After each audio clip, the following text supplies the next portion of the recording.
नमस्कार दोस्तों, आज इस वीडियो में मैं आपको ITR 2 भरना सिखाता हूं। ITR 2 जो शेयर मार्केट में काम करता है उनको भरना ज़रूरी होता है, तो वो भरना मैं सिखाता हूं। तो ये मैंने अपना ओपन कर लिया पेज, उस पर ऑनलाइन क्लिक किया, कंटिन्यूस किया।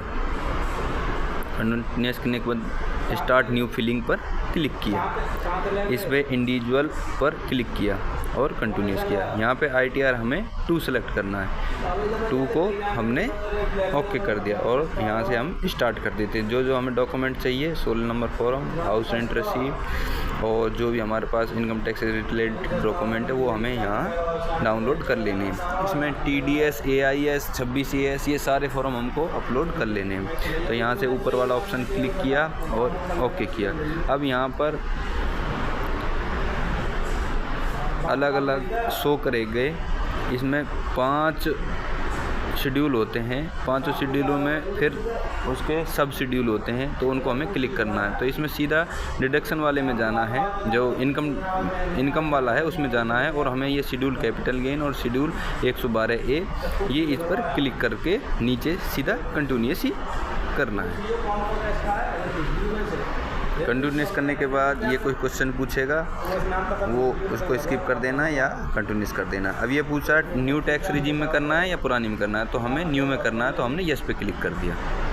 ये क्वेश्चनों को हमें स्किप कर लेना है और कंटिन्यूस किया। अब ये हमारे 16 शेड्यूल मैंने सेलेक्ट किए हैं, वो सारे दिखाई दे रहे हैं। तो पहला खोला जनरल इन्फॉर्मेशन का। इसमें हमें क्या करना है, जो हमारी जनरल इन्फॉर्मेशन है वो चेक कर लेनी है, क्या वो ठीक है नहीं है।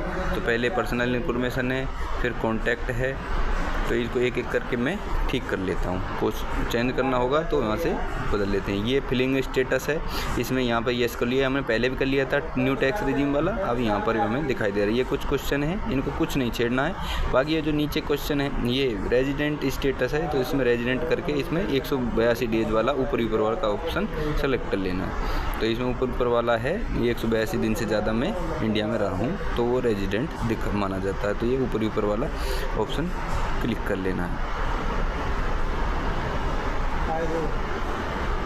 ये क्लिक कर लिया, सारों को पढ़ लेना है एक बार, लेकिन क्लिक वो करना है ऊपर वाला। उसके बाद ये हमें यहाँ सारे ऑप्शनों पर no no no no select कर लेना है।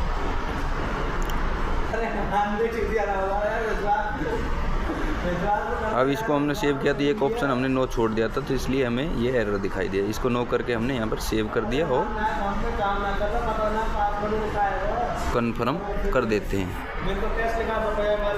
अभी हमारा खाता नंबर देख लेते हैं, खाता नंबर सही है कि नहीं, तो वो हम चेक करके यहाँ से कन्फर्म कर देते हैं। तो ये जनरल इन्फॉर्मेशन का शेड्यूल ग्रीन दिखाने लग गया। और उसके बाद आता है सैलरी का शेड्यूल। तो इसमें हम सैलरी डालेंगे, सैलरी हमें कहाँ से मिली है, तो इस ऑप्शन को क्लिक कर लेते हैं। तो इसको देखने के लिए हम एक ऑप्शन है जिसमें हम अपनी सैलरी कितनी आई है, तो वो 16 नंबर फॉर्म से दे सकते हैं। टैक्स के 2 फॉर्म और होते हैं, उनमें भी देख सकते हैं। तो वो मैं कैसे डाउनलोड करना है वो इसको मैंने पहले वीडियो में बता रखा है। अभी भी आपको कोई जानकारी चाहिए तो मैं दूसरी वीडियो बना दूंगा, तो वहाँ से देख लेने कि हमें सैलरी कितनी आई है। वो इनकम टैक्स की साइट से ही मिल जाता है। तो हमारी सैलरी जितनी आई है वो हम यहाँ से एडिट कर लेंगे। अगर कोई कमी है तो एडिट कर लेंगे, नहीं तो सेम है जो 16 नंबर फॉर्म में फील्ड है उसी हिसाब से है, तो कोई उसको चेंज करने की आवश्यकता नहीं है। तो इसमें सेंट्रल गवर्नमेंट सेलेक्ट कर लेंगे, जो आपका है वो कर लेंगे। अब इसमें नेचर ऑफ सैलरी आ गया, तो इसमें बेसिक सैलरी करके ही मैं सारे डाल देता हूँ। इसमें सारी सैलरी दे रखी है अलग अलग, लेकिन मैं सीधा बेसिक सैलरी डाल के कर लेता हूँ। तो बेसिक सैलरी मैंने यहाँ डाल दी है, ऑप्शन सेलेक्ट कर लिया नेचर ऑफ सैलरी में, और इसमें मैं टोटल अपनी सैलरी डाल देता हूँ। जो AI फॉर्म हो रहा है, एनुअल इन्फॉर्मेशन स्टेटमेंट होती है, वो 16 नंबर फॉर्म से मिल जाएगी, और नहीं तो इनकम टैक्स की साइट पर भी वो अपलोड होता है, वहाँ से मिल जाएगी। तो वो मैंने यहाँ डाउनलोड कर रखी है। तो यहाँ से मैंने अपनी जो सैलरी है TIS फॉर्म और 16 नंबर फॉर्म में अगर सेम है तो वहाँ से मैंने ये भर दी है। तो बाकी को मैं यहाँ से ये जो वैल्यू ऑफ सेक्शन 72 में दिखाई दे रहे हैं, ये इनको सबको डिलीट कर दूंगा। ये मेरी अगर कोई अन्य सैलरी है तो मैं यहाँ से दिखा भी सकता हूँ। तो ये कोई एग्जेप्शन होते हैं वो मैं यहाँ से दिखा सकता हूँ। जैसे किसी में हमें हाई एल्टीट्यूड का अलाउंस मिलता है, तो वो जिस धारा के अंदर है उस धारा के अंदर हम यहाँ से दिखा सकते हैं। तो उसके बारे में मैंने पहली वीडियो में बता रखा है, और वो आप इनकम टैक्स की साइट से पढ़कर अपना कर सकते हैं। तो यहाँ मैंने अपनी सैलरी, बेसिक सैलरी डाल दी और उसको मैंने यहाँ से क्लिक किया। अब जैसे ये 8,06,413 है, तो ये मैंने AI फॉर्म से और 16 नंबर फॉर्म में सेम है, तो वहाँ से डाल दिया। अभी इसमें एक एरर आ रहा है, तो उस एरर को हटाने के लिए मैं उसमें वो स्टेट कोड मांग रहा है, तो स्टेट कोड जो दिल्ली का होता है वो मेरे को यहाँ पे डालना है। तो मैं दिल्ली का एक कोड डाल के देख लेता हूँ। तो वैसे तो मेरे को बेसिक रूप से सही डालना चाहिए, सही डालूंगा तो ऑटोमेटिक वो सही हो जाएगा, लेकिन डाल के देखता हूँ अगर होता है कि नहीं होता है। तो सेव करके देखता हूँ, नहीं हो रहा है, तो इसका मतलब यहाँ पर कोई एरर आ रहा है, स्टेट कंपलसरी में कोई एरर आ रहा है। तो इसको मैं ठीक करता हूँ, तो ठीक करने की कोशिश करता हूँ, कैसे कैसे आ रहा है उसको थोड़ा समझने की कोशिश करते हैं। ये यहाँ से ये सिलेक्ट नहीं हो रहा है, तो एक बार एरर जो इसका पिन कोड है इस पर भी स्टार बटन दिखा रखा है, तो ये भी भरना जरूरी है और स्टेट कोड भरना भी जरूरी है। तो मैं इसमें देख लेता हूँ, एक और राजस्थान भर के देख लेता हूँ। राजस्थान भरने पर भी नहीं आ रहा है, इसका मतलब ये यहाँ से ठीक नहीं है। तो इसको दिल्ली का जो कोड है उसको मैं डाल के देखता हूँ। तो एक बार मैं साइट पर दिल्ली के कोड देख लेता हूँ, क्या मैं सही डाल रहा हूँ या गलत, क्योंकि स्टेट में अगर ऊपर दिल्ली सेलेक्ट कर लेता हूँ और नीचे अगर दिल्ली का कोड नहीं डालता हूँ तो वो भी गलत हो जाएगा। तो एक बार दिल्ली के कोड देख लेता हूँ। तो दिल्ली का कोड क्या है वो मैं नेट पे देख के अभी इसमें डाल के देखता हूँ। तो ये बार बार एरर दिखाई दे रहा है, तो दिल्ली का कोड डाल के देखता हूँ। तो एक बार दिल्ली का कोड देखते हैं क्या है।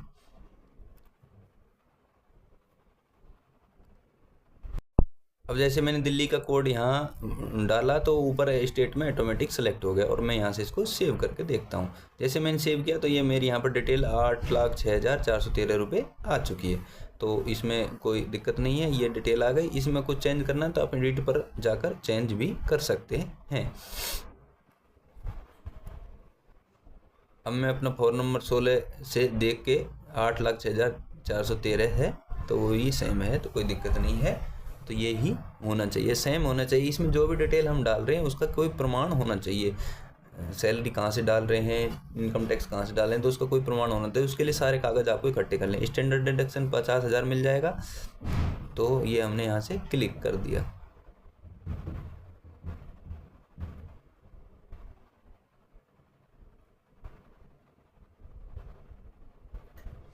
अब इसमें जो कैपिटल गेन है वो इनकम मेरे को यहाँ से सेलेक्ट कर लेनी, तो 112 है और 111 दोनों को मैं यहाँ से सेलेक्ट कर लूँगा। जो लॉन्ग टर्म कैपिटल गेन है और शॉर्ट टर्म कैपिटल गेन है वो दोनों मेरे को यहाँ से। लॉन्ग टर्म तो वो होती है जो मैंने इस साल का जो एनुअल ईयर वित्तीय वर्ष शुरू हुआ था उससे पहले कोई शेयर खरीदा है और इस साल में बेचा है, वो लॉन्ग टर्म में आएगा। जो इंट्राडे में बेचे खरीदे वो शॉर्ट टर्म में आएगा। तो ये थोड़ा ध्यान देना। तो इसमें LTG इसका लॉन्ग टर्म कैपिटल गेन होता है पूरा मतलब, और एक शॉर्ट टर्म कैपिटल गेन है। तो यहाँ से मेरे को सिलेक्ट कर लेना है, इसमें ऐड डिटेल करके लॉन्ग टर्म कैपिटल गेन की डिटेल डाल देनी है। तो ये डिटेल मेरे को जरोदा के साइट से मिल जाएगी। जरोदा का जो साइट है वहाँ पर कंसोल में जाके, कंसोल में एक ऑप्शन आता है टोटल टैक्स संबंधित, एक ऑप्शन आता है कि जितना हमारा पूरे साल के अंदर टैक्स गया है, प्रॉफिट एंड टैक्स ऐसे करके एक ऑप्शन आता है। उस ऑप्शन पर क्लिक करना, तो वहाँ से हमें एक सॉफ्ट कॉपी में फाइल डाउनलोड हो जाती है। उस फाइल से हमें देख लेना है कि कौन कौन से शेयर मैंने खरीदे, कौन कौन से बेचे, किस तारीख को खरीदें, किस तारीख को बेचें। तो उसमें ईयर वाइज डिटेल आ जाती है। तो उसी डिटेल के आधार पर मैं यहाँ से वो डिटेल भर रहा हूँ। तो इसमें कॉस्ट ऑफ एक्विजिशन डालना है। तो इसमें मैं जो डिटेल वहाँ से मैंने वो कैलकुलेट पहले ही कैलकुलेटर से के माध्यम से अपने कॉपी पर कर रखी है, तो वो मैं यहाँ से डालता हूँ। तो जो डिटेल है वो आप यहाँ पर डालकर देख लें। तो ये 1,13,199.25 है, तो वो मैंने डाल के देखा। फुल वैल्यू में जितना हमारा शेयर बिका है, अभी मैंने 13,000 का खरीदा था,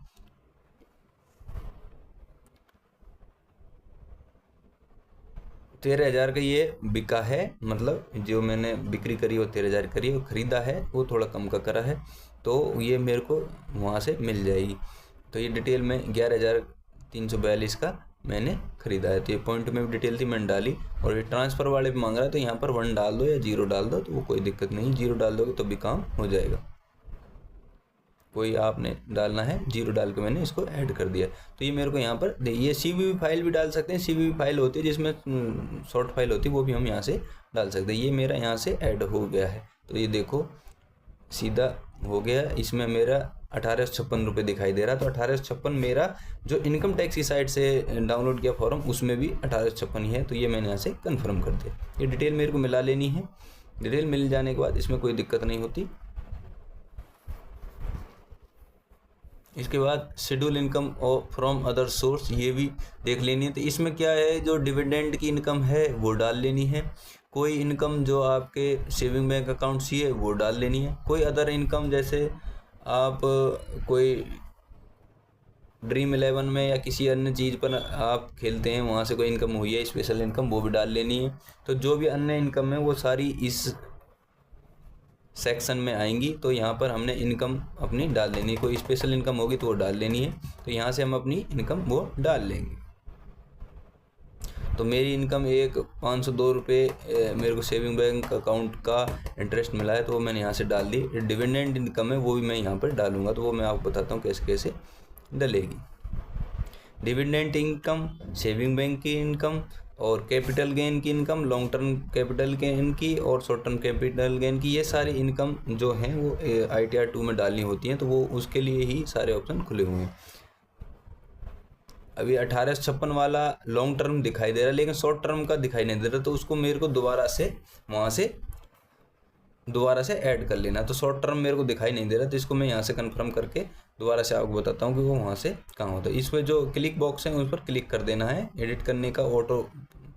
तो बैक टू शेड्यूल में जाके मैं दोबारा से 112 वाला है उसमें जाता हूँ। वहाँ पर मैंने एक शॉर्ट टर्म तो कर लिया ऐड, लेकिन लॉन्ग टर्म नहीं किया। तो यहाँ से देख दोबारा आप देखो इक्विटी 112 सेक्शन ए में कर लिया। अब यहाँ पर शॉर्ट टर्म का और देखो, आप शॉर्ट टर्म का लिखा आएगा,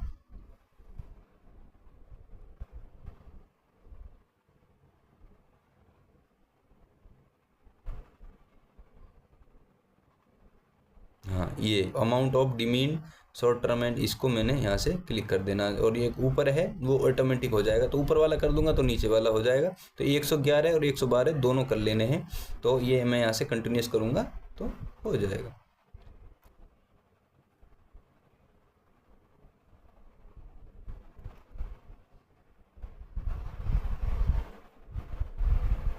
ये आ गया ना कैपिटल गेन, और कैपिटल गेन में एक शॉर्ट टर्म आ गई और एक आ गई लॉन्ग टर्म। तो ये दोनों मेरे को 1856 मैंने लॉन्ग टर्म में भर दिया है। दिखाई देता है उसमें लिख जाता है कि कौन सी सब सेक्शन में मैंने कुछ क्या भरना है। तो ये 100 सेक्शन 111 ये मैं भरूँगा। तो ये सेक्शन 111 ए को मैं सिलेक्ट कर लूँगा। तो यहाँ पर ये आ जाएगी फुल वैल्यू ऑफ कंसिडरेशन, यहाँ पर उसकी फुल वैल्यू आ जाएगी। कॉस्ट ऑफ इक्वेशन आ जाएगी, cost of improvement with induction ये भी आ जाएगी। इसमें क्या है कि एक जगह तो हमें भरना है कि जितने हमने सेल किया वो वैल्यू, और एक जगह भरना है जितना हमने खरीदा वो वैल्यू। दोनों वैल्यू का जो अंतर है वो हमारा प्रॉफिट में आ जाएगा। तो टोटल में हमारा प्रॉफिट वो आ जाएगा, तो वो हमें यहाँ पर भर के देख लेना। तो कोई बीच में खर्च हुआ है तो वो भी हम यहाँ पर डाल सकते हैं, लेकिन जनरली हम इसमें 0 या 1 डाल के हम देख लेते हैं। तो ये 32,700 पहुँच रही, इसका मतलब मैंने कोई डिटेल गलत भरी है। तो ये फुल वैल्यू ऑफ कंसिडरेशन में मेरे को 20,177 रुपये भरना है। इसको यहाँ 0 कर देता हूँ।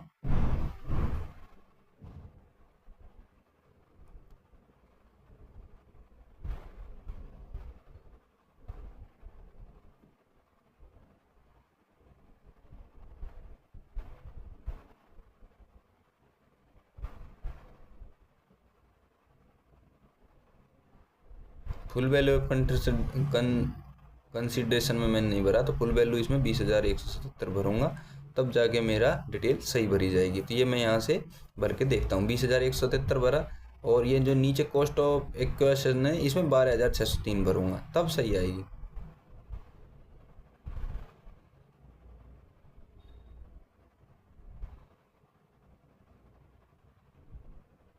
बैलेंस आ गया 7574। तो इसका मतलब ये है कि मेरी ये डिटेल सही है। तो यहाँ से मैं इसको ऐड कर दूँगा। तो आप अब देख लो 7574 रुपये एक डिटेल आ गई शेयर मार्केट की, और एक डिटेल आ गई 1800। शॉर्ट टर्म लॉन्ग टर्म में 1856 और शॉर्ट टर्म में 7500। तो ये दोनों मिला के 9,430 रुपये हो गए। तो ये मैंने यहाँ पर उसका टोटल देख लिया, और इसको यहाँ से कन्फर्म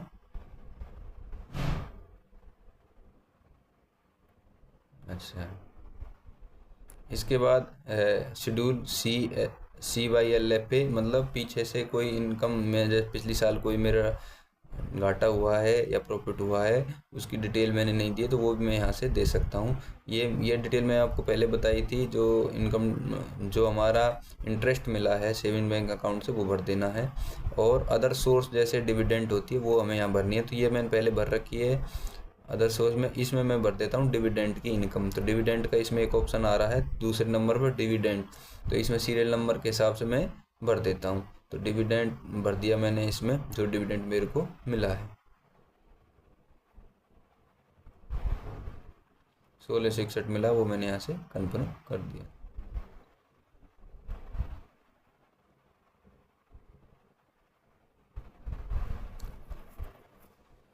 उसके बाद CYLFA, करंट ईयर लॉसेस इसको बोलते हैं। तो इसमें कोई लॉसेस हुए हैं तो वो मेरे को यहाँ डाल देते हैं। तो इसमें मेरे को कोई लॉसेस हुआ नहीं है, तो मैं इसको यहाँ से कंफर्म कर देता हूँ। ये होता है किसी लॉसेस या प्रॉफिट को मैं आगे फॉरवर्ड करना चाहता हूँ, तो इसको तो यहाँ पर ब्राइट फॉरवर्ड लॉसेस बोलते हैं इसको भी। अगर मैं आगे करना चाहता हूँ तो आगे इसको यहाँ पर दिखा देता हूँ, लेकिन मैं आगे नहीं करना चाहता तो इसको जैसे डिटेल है सीधा का सीधा इसको कंपाउंड सेट ऑफ कर देता हूँ। क्योंकि मेरी इनकम थोड़ी कमी है, तो इसमें मेरे को इनकम टैक्स से कोई दिक्कत नहीं होगी, तो इसलिए मैं इसको यहाँ से कंटिन्यूस करके एक बार दोबारा मिला लेना है। कोई डिटेल गलत है तो आपको यहाँ से देख लेना है। ये auto do you want edit the detail and auto बरोबर और टेबल, वो इसको कर देना। इससे क्या है कि ऑटोमेटिक वो एडिट हो जाती, कोई इन्फॉर्मेशन गलत नहीं होती, एडिट हो जाती है। कोई गलत होगी तो वो भी हमें पता चल जाता है। शेड्यूल BFA, ये जो कोई पिछली साल या अगली साल हमारा जो लॉसेस फॉरवर्ड हुए हैं तो वो यहाँ इस डिटेल में दिखाई देता है। तो नहीं होगा तो ये हमें दिखाई देना पड़ेगा, तो वो हम यहाँ से दिखा सकते हैं। तो अब ये स्पेशल इनकम है। स्पेशल इनकम हमारी कुछ है नहीं है, लेकिन उसके इसमें इंटरेस्ट परसेंटेज दे रखा है कि उस पर कितना लगना, तो वो कन्फर्म करके हम आगे बढ़ते हैं। बाकी सबको कन्फर्म करते रहना है, उसमें कोई ज़्यादा दिक्कत नहीं है। 80D में आगे जो मेडिकल का, ये मेडिकल से संबंधित जो हम डिडक्शन लेते हैं वो इस सेक्शन में आते हैं, तो इसको हम एडिट कर लेते हैं। अब इसमें 5000 रुपये चेकअप का हम ले सकते हैं अपने फैमिली के ऊपर। जो सालाना चेकअप है 5000 रुपये के चेकअप करा सकते हैं। तो इसको मैंने यहाँ से नो कर दिया। नो करके प्रिवेंटिंग हेल्थ चेकअप पर 5000 रुपये ले लिए और 5000 रुपये का फ़ायदा हो जाता है। फिर उसके बाद पेरेंट, अगर आपके 60 साल से ऊपर की उम्र के हैं तो यस कर दिया, और पेरेंट के मेडिकल एक्सपेंसिव पर हम 50,000 ले सकते हैं। तो यहाँ पर मैं 35,000 अपने मेडिकल एक्सपेंसिव पर दिखा देता हूँ और मैंने यहाँ से सेलेक्ट कर लिया। तो ये मेरा टोटल 40,000 रुपये हो गया। इसको यहाँ से कंफर्म कर लिया। 80D के अंदर ये सेक्शन है जो मेडिकल के अंदर आती है, तो वो हमको ऐड करनी पड़ती है, वो ऐड है। तो अब इसमें CD तो हो गई, उसके बाद 80C होती है। तो 80C हमें यहाँ से सेट कर लेनी है। देखो बी पार्ट में तो दिखाई दे रहा है शेड्यूल 80C, लेकिन 80CCD2 होता है NPS का। तो वो NPS का मैं मिला लेता हूँ 84,703 रुपये। ठीक है कि नहीं है? 84,703 बिल्कुल ठीक है, इसमें कोई दिक्कत नहीं है। और इसको पार्ट C में और कोई डिटेल है वो मैं भर लेता हूँ।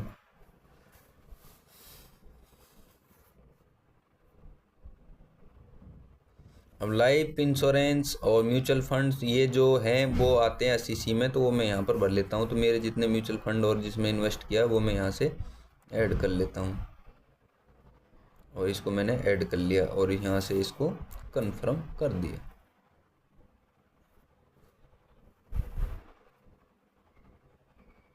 एक होता है 80TTA, जिसमें जो इंटरेस्ट मिलता है हमें बैंक से, उसमें भी हमें छूट होती है 10,000 रुपये तक। वो भी 80TTA में हम ले सकते हैं। तो इसमें देखते हैं 80TTA है कि नहीं। 80TTA को निकाल के हम उसको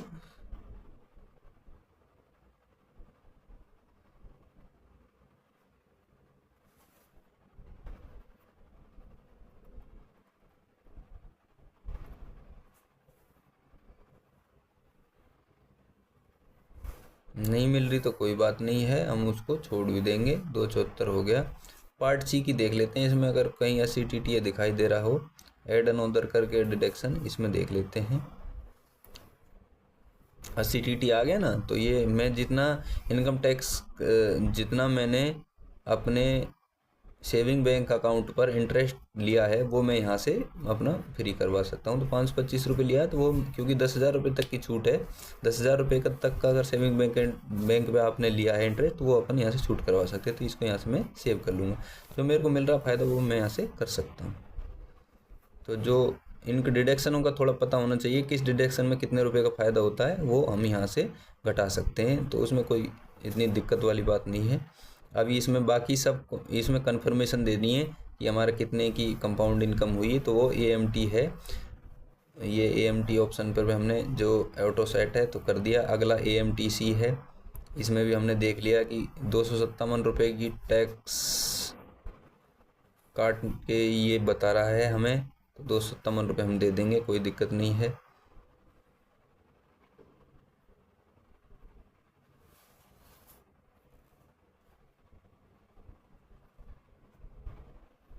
ये हम 257 भी माफ़ करा सकते हैं, लेकिन मैं अब इसमें ये 257 माफ़ नहीं कराऊंगा, ये इनको दे देता हूँ क्योंकि ये ऑटो सेट होगा, तो इसलिए ये मैं यहाँ से छोड़ देता हूँ 257।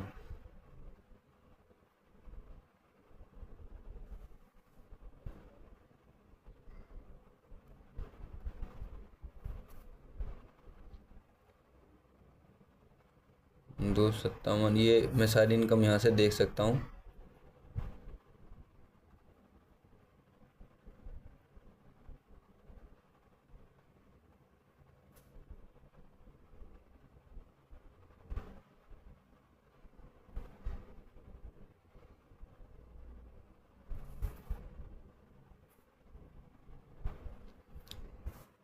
अब टैक्स पेड पर आ गए कि जितना मैंने टैक्स पेड किया है, तो ये मेरे 26CS फॉर्म से देख सकता हूँ कि मैंने कितना टैक्स पेड किया है। तो वो फॉर्म मैंने डाउनलोड कर रखा है, उससे मैंने देख के फिर टैक्स पेड की जो कार्रवाई है वो यहाँ से देख लेनी है।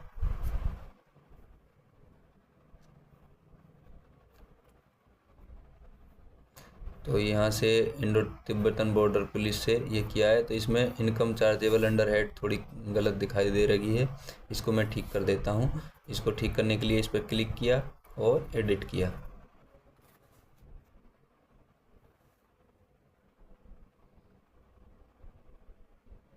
छब्बीस CS फॉर्म यहीं से हम देख सकते हैं। तो 26 CS फॉर्म निकाला, मैंने यहाँ क्लिक किया, प्रोसीड किया।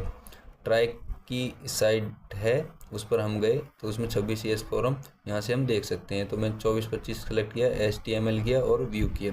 व्यू करते ही यहाँ से मेरे को दिखाई देने लगी, ये मेरी 8,06,413 रुपये है। तो वो मैं यहाँ दिखा लेता हूँ। टैक्स तो ठीक है लेकिन इनकम ज़्यादा है, तो वो मैं यहाँ से एडिट कर देता हूँ। एडिट करने के लिए क्लिक बॉक्स पर क्लिक करना है, देखो नीचे क्लिक बॉक्स पर किया, एडिट पे किया, बाकी डिटेल सेम रखने दी, और यहाँ पर income chargeable under that salary मैंने यहाँ से बदल दी और इसको ओके कर दिया।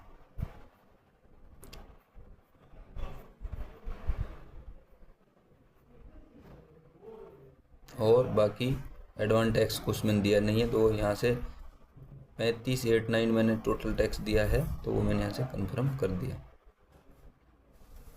उसको करने के बाद अब मेरा लगभग फॉर्म पूरा हो गया। लास्ट प्रोवाइड योर कंफर्मेशन कि आपको कितना टैक्स देना है, कितना लेना है, वो यहाँ से हो जाएगा।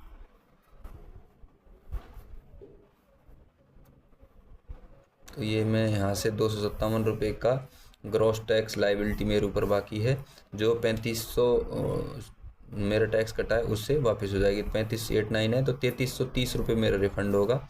अभी इसमें ये कुछ पूछ रहा है question, do you any time during, मतलब इस साल के अंदर आप कोई आपने यात्रा करी है, होल्ड करा है, बेनिफिशियरी एसेट कुछ खरीदा है, फाइनेंशियल आउट ऑफ इंडिया, तो यहाँ से डिटेल देनी। तो ये सारी नो रखनी है।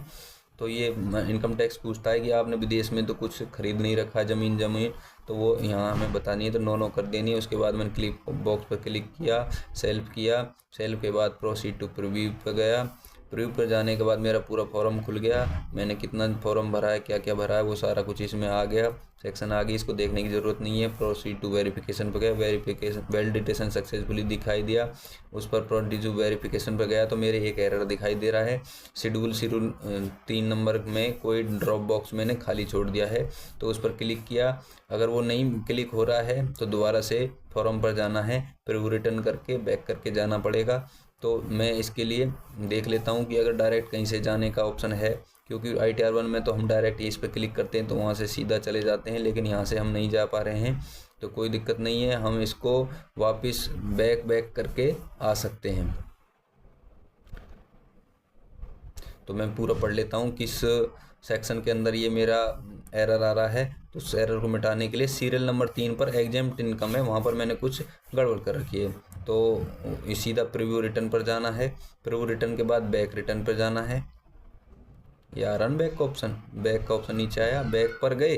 बैक पर जाने के बाद जो हमारी शेड्यूल सैलरी है उसमें 3 नंबर सीरियल नंबर 3 पर कोई दिक्कत आ रही है, तो मेरे को यहाँ से ठीक करनी है। तो उसको मैं एडिट करके ठीक करने की कोशिश करता हूँ। सीरियल नंबर 3 पर कुछ अलाउंस और एग्जेम्पटन, इस पर कुछ दिक्कत आ रही है, तो ये मैं यहाँ से क्लिक करके देखता हूँ तो इसमें क्या दिक्कत आ रही है।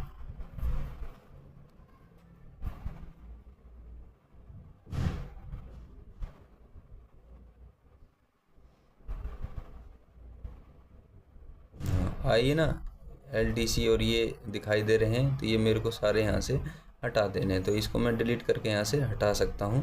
ये सारे मेरे जो हैं ब्लैंक दिखाई दे रहे हैं, तो ब्लैंक को वो इनकम टैक्स नहीं मान रहा है, तो ये यहाँ से यस करके कंफर्मेशन हटा दी।